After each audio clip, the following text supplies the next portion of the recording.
adalah kisah tentang legenda benang merah jodoh dan takdir.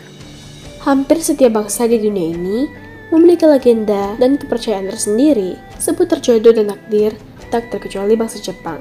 Salah satu legenda yang paling populer di sana adalah Unmeno Akaito atau yang disebut juga dengan legenda benang merah takdir. Legenda benang merah takdir yang merupakan kepercayaan Jepang itu sebenarnya berasal dari Cina. Konon, di jari kelingking setiap orang ada benang merah yang tak kasat mata. Benang merah tersebut akan menghubungkan seseorang dengan jodoh sejatinya. Benang merah itu bisa saja sangat panjang, dan dua orang yang benang merahnya saling terhubung bisa saja berada di tempat yang sangat berjauhan. Bahkan, bisa saja terpisah ruang dan waktu. Benang merah tersebut bisa saja kusut, namun tidak ada seorang pun yang bisa memutuskan benang itu. Menurut legenda, sang dewa mengaitkan benang merah di setiap jari kelingking para kekasih sejati agar mereka suatu saat nanti dapat bertemu dan saling jatuh cinta. Itulah mengapa terkadang ada saja orang yang jatuh cinta pada pandangan pertama, atau ada saja pasangan kekasih yang sekalipun sering bertengkar tapi tetap saja bersama. Alkisah, ada seorang anak lelaki yang berjalan di malam hari.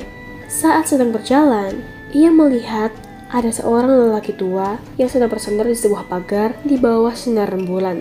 Lelaki tua tersebut terlihat sedang sibuk membuka-buka sebuah buku, dan di sampingnya terdapat sebuah tas yang berukuran besar. Anak kecil tersebut lalu bertanya apa yang sedang diperbuat oleh lelaki tua itu. Lelaki tua itu lalu menjawab bahwa ia sedang membuka-buka buku pernikahan. Ia juga berkata bahwa ia hanya perlu menggunakan benang merah yang ada di dalam tasnya untuk mengikat dua orang dan mereka akan berjodoh untuk menikah. Anak kecil tersebut tidak percaya dengan cerita lelaki tua itu. Lelaki tua itu lalu membawa anak kecil tersebut ke sebuah desa dan menunjuk seorang anak perempuan yang ditakdirkan untuk menjadi istrinya. Karena masih kecil dan belum berpikir untuk menikah, anak lelaki tersebut pun marah dan mengambil sebuah batu lalu melemparnya pada anak perempuan itu.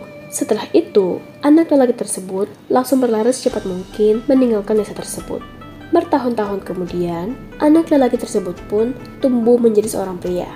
Orang tuanya lalu menjodohkan dia dengan seorang gadis yang sama sekali tidak dikenalnya.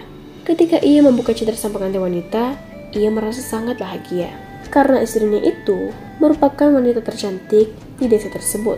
Namun, setelah ia memperhatikan dengan saksama, ia melihat ada hiasan aneh di dekat alis mata istrinya. Sang istri lalu menyingkirkan hiasan tersebut dan terlihatlah sebuah luka di alis istrinya itu. Istrinya lalu bercerita bahwa pada waktu ia masih kecil, ada seseorang yang pernah melempar batu padanya. Batu itu tepat mengenai wajahnya dan meninggalkan luka di atas mata. Mendengar cerita itu, terkejutlah suaminya. Dengan jujur, ia lalu mengaku bahwa pada waktu kecil, ia pernah melempar seorang anak perempuan dengan batu. Ia menyesali perbuatannya dan memohon maaf pada sang istri. Sampai di sini dulu cerita saya kali ini. Jangan lupa di subscribe untuk cerita-cerita seru berikutnya. Terima kasih.